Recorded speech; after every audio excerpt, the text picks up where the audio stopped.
ഇന്ന് എൻ്റെ പിറന്നാളാണെന്ന് കണക്കൂട്ടിയതുണ്ടാവാം. ഇന്നലെ ഡിഫറൻറ്റ് ആർട്സ് സെൻറ്ററിൻ്റെ ഡയറക്ടർമാരിൽ ഒരാളായ മോഹനേട്ടനെ നിങ്ങൾ വിളിക്കുന്നു മോഹൻകുമാർ. അദ്ദേഹം സിംഗപ്പൂരിലാണ്.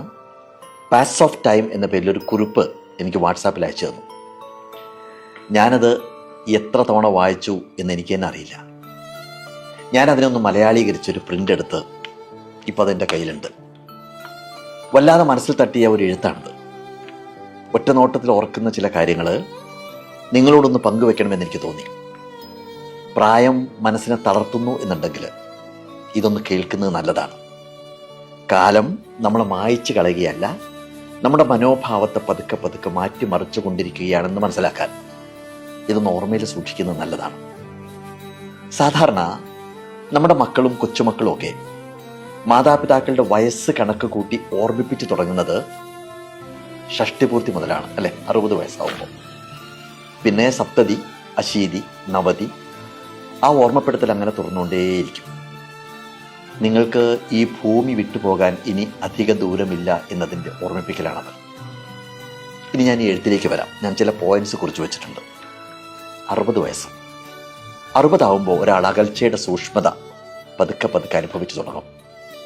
ഒരിക്കൽ അയാളുടെ ആശയങ്ങൾ കൊണ്ട് സജീവമായിരുന്ന മുറി, അയാളുടെ വീട് ഇപ്പോൾ അയാളുടെ അഭിപ്രായം ചോദിക്കേണ്ടാത്ത ഇടങ്ങളായിട്ട് തോന്നും. ഇതിനകത്ത് വിഷമിക്കാനൊന്നുമില്ല. അത് ജീവിതത്തിൻ്റെ ഒരു താളമാണ്.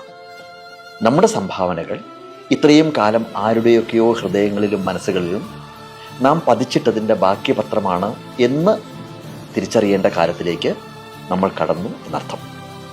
അത്രയേ ഉള്ളൂ, അത്രയേ അതിന് കാണാവൂ. ഇനി 70 വയസ്സാണ്. 70 ആകുമ്പോഴേക്കും സമൂഹം തന്നെ മറന്നു പോകുന്നുണ്ടോ എന്ന് തോന്നി തുടങ്ങും. പുതിയ തലമുറ നമ്മൾ എന്തായിരുന്നു എന്നൊന്നും അംഗീകരിക്കാത്തൊരു കാലത്തിലേക്ക് കിടക്കുകയാണ്. അത് പരാജയമൊന്നുമല്ല, അതിനൊരു തരം മോചനമായിട്ട്, ഒരു തരം സ്വാതന്ത്ര്യമായിട്ട് കാണാൻ പഠിക്കുന്നിടത്താണ് നമുക്ക് മനസ്സമാധാനം കിട്ടുക. നമ്മുടെ ഉള്ളിലേക്ക് തന്നെ നോക്കാനും അഹംഭാവമൊക്കെ മാറ്റിവെച്ച് ഒരു തരം ശാന്തതയിലേക്ക് മാറി തുടങ്ങാനുള്ള സമയമാണത്.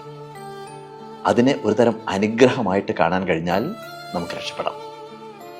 80 വയസ്സ്, 80ലേക്ക് എത്തുമ്പോൾ ഒപ്പമുണ്ടായിരുന്നവരെല്ലാം അവരുടെ തിരക്കിലൊക്കെ പെട്ട് കുറച്ചുകൂടി ഇങ്ങനെ അകന്നകന്ന് പോകുന്നതായിട്ട് അനുഭവപ്പെടും. മുഖവരുകളൊന്നും വേണ്ടാത്ത, അധികാരങ്ങളൊന്നും ഇല്ലാത്തൊരു കാലമാണിത്. പക്ഷേ അത് ചില തിരിച്ചറിവുകൾ നേടുന്ന കാലം കൂടിയാണെന്ന് തിരിച്ചറിയാൻ പറ്റണം. എവിടെയൊക്കെയാണ് യഥാർത്ഥ സ്നേഹം എന്ന് നമ്മൾ മനസ്സിലാക്കുന്നു. നമ്മുടെ മക്കൾ, നമ്മുടെ കൊച്ചുമക്കൾ, അവരെല്ലാം അവരുടെ ജീവിതവുമായിട്ട് മുന്നോട്ട് പോകുന്നു. പലരും തിരക്കിട്ട് ഓടുകയാണ്. നമുക്കെങ്ങോട്ടും പോകാനൊന്നുമില്ല. സ്നേഹത്തിലെ കപടതകളെല്ലാം മനസ്സിലായി തുടങ്ങുന്നൊരു കാലം. ഇനി 90ലേക്ക് എത്തി എന്നുണ്ടെങ്കിൽ അത്രയും കാലം വിയർപ്പ്, കണ്ണുനീര്, ചിരി, ഓർമ്മകൾ എന്നിവ ഉപയോഗിച്ച് നമ്മൾ എഴുതിയ അവസാനത്തെ അധ്യായത്തിൻ്റെ അരികിലെത്തി നിൽക്കുമ്പോൾ ഇത്രയൊക്കെയാണ് ജീവിതം എന്ന് അവസാനമായിട്ട് നമ്മൾ തിരിച്ചറിയും. ഒന്നുകൂടി ഈ ഭൂമിയിൽ ജനിക്കാനായെങ്കിൽ എന്ന് അതിയായിട്ട് നമ്മൾ ആഗ്രഹിക്കാൻ തുടങ്ങും. ഇങ്ങനെയൊന്നും ആയിരുന്നില്ല ജീവിക്കേണ്ടിയിരുന്നത് എന്നും, വെറുതെ നമ്മൾ നഷ്ടപ്പെടുത്തിയ സമയമെല്ലാം ഒന്നുകൂടി തിരിച്ചു കിട്ടിയിരുന്നെങ്കിൽ കുറേ കൂടി ഉജ്ജ്വലമായിട്ട് ജീവിക്കാമായിരുന്നു എന്നും മനസ്സിങ്ങനെ ആവർത്തിച്ച് പറഞ്ഞുകൊണ്ടേയിരിക്കും. പക്ഷെ നടക്കില്ല. അതുകൊണ്ട് ഇപ്പോൾ ഇവിടെ ശ്വാസമുള്ളിടത്തോളം, ഊർജമുള്ളിടത്തോളം, ഹൃദയം മിടിക്കുന്നിടത്തോളം തീവ്രമായിട്ട് ജീവിക്കുക. ഓരോ കൂടിക്കാഴ്ചകളെയും സ്നേഹിക്കുക, ഉറക്കെ ചിരിക്കുക.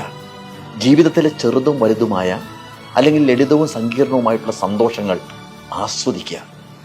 ഒരു പൂന്തോട്ടത്തിലെ ചെടികളെ പരിപാലിക്കുന്നത് പോലെ പരമാവധി സൗഹൃദങ്ങൾ ഇങ്ങനെ വളർത്തിയെടുക്കുക. കാരണം അവസാനം അവശേഷിക്കുന്നത് ഉണ്ടാക്കിയ പണമോ നേട്ടങ്ങളോ സ്ഥാനങ്ങളോ ഒന്നുമല്ല. ബാക്കി നിൽക്കുന്നത് ജീവിച്ചിരുന്നപ്പോൾ ഉണ്ടായിരുന്ന ബന്ധങ്ങളും അവരോടൊപ്പം നമ്മൾ പങ്കുവച്ച നിമിഷങ്ങളും അവർക്കായി നാം പരത്തിയ പ്രകാശവും മാത്രമായിരിക്കുമെന്നുള്ള കാര്യം ഓർക്കുക.